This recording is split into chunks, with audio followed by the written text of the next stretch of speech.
दिल्ली में कांग्रेस ने झारखंड की जिन 3 लोकसभा सीट पर कैंडिडेट का ऐलान किया उसमें लोहरदगा लोकसभा सीट भी है। कांग्रेस ने लोहरदगा लोकसभा सीट से सुखदेव भगत को मैदान में उतारा है। झारखंड कांग्रेस के पूर्व अध्यक्ष सुखदेव भगत शुरू से ही लोहरदगा लोकसभा सीट के बड़े दावेदार रहे हैं। सुखदेव भगत 2 बार लोहरदगा से विधायक भी रहे हैं। 2019 लोकसभा चुनाव में कांग्रेस के प्रत्याशी के रूप में सुखदेव भगत ने चुनाव लड़ा था और 3,61,232 वोट सुखदेव भगत को मिले थे। हालांकि सुखदेव भगत को बीजेपी के सांसद सुदर्शन भगत से शिकस्त मिली थी। वहीं कांग्रेस के उम्मीदवार बनने पर सुखदेव भगत ने केंद्रीय नेतृत्व का आभार जताया है और खुशी जाहिर करते हुए लोहरदगा लोकसभा चुनाव में जीत दर्ज करने का दावा किया।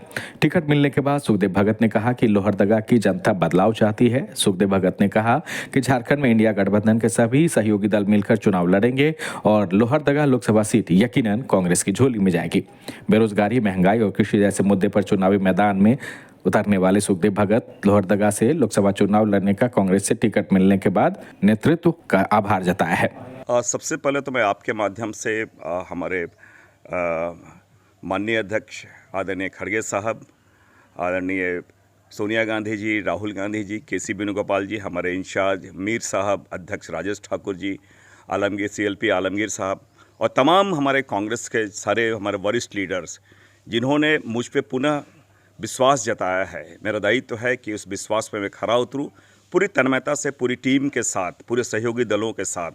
मैं जो महागठबंधन का मैं प्रत्याशी हूँ, ये सीट जीते हम जीते और इसलिए महत्वपूर्ण है कि जिस प्रकार आज पूरे देश में संविधान की रक्षा की जो बात हो रही है और राहुल जी ने भारत जोड़ो यात्रा और भारत जोड़ो न्याय यात्रा के माध्यम से जो अलख जगाया है उसे पूर्ण करने का, पूर्णाहुति आज देने का एक अवसर हमें मिला है। मैं भी उसका एक छोटा सा पार्ट हूँ और हम जरूर चाहेंगे कि यहाँ की जनता, विशेषकर लोहरदगा संसदीय क्षेत्र की जनता बहुत ही संवेदनशील है, जागरूक है और उन चीज़ों को बहुत बेहतर तरीके से समझती है, चाहे वो किसान हो, हमारे आम लोग हों, हर चाहे युवा वर्ग हो, महिलाएं हैं, जिस प्रकार की चीज़ें वो देख रहे हैं। तो मैं समझता हूँ कि इस बार महागठबंधन के खाते में, कांग्रेस के खाते में ये झोली जाएगी, ये सीट जाएगी और मैं पूरी तन्मयता के साथ, पूरी निष्ठा के साथ मैं जीतने का पूरा प्रयास करूंगा और मुझे पूरा विश्वास है यहाँ की जनता निश्चित रूप से कांग्रेस पार्टी पे विश्वास जताएगी। और रोज़मर्रा की अगर चीज़ का महंगाई की बात करें, वो एक बहुत महत्वपूर्ण मुद्दा है। अगर युवाओं की बात करें तो बेरोजगारी एक महत्वपूर्ण मुद्दा है। आपने देखा किसान की बात करें, वो बहुत महत्वपूर्ण मुद्दा है। सबसे बड़ी बात है, आपने लगातार अभी देखा होगा कि जिस प्रकार एक इनकी सरकार ने इलेक्ट्रॉनिक बॉन्ड के माध्यम से, इलेक्टोरल बॉन्ड के माध्यम से जिस प्रकार एक्सटोर्शन का काम किया है और जिस प्रकार मैं समझता हूँ पूरे इकोनॉमी को खोखला करने का प्रयास किया, तो मुद्दे जहाँ पर भी आप देखें मुद्दे ही मुद्दे हैं। और इसलिए मैंने कहा कि ये लड़ाई जनता वर्सेस एक तानाशाह सरकार के बीच में लड़ाई बन गई है।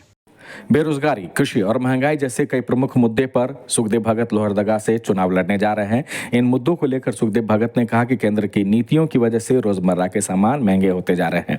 लोहरदगा से ब्यूरो रिपोर्ट 99 न्यूज़।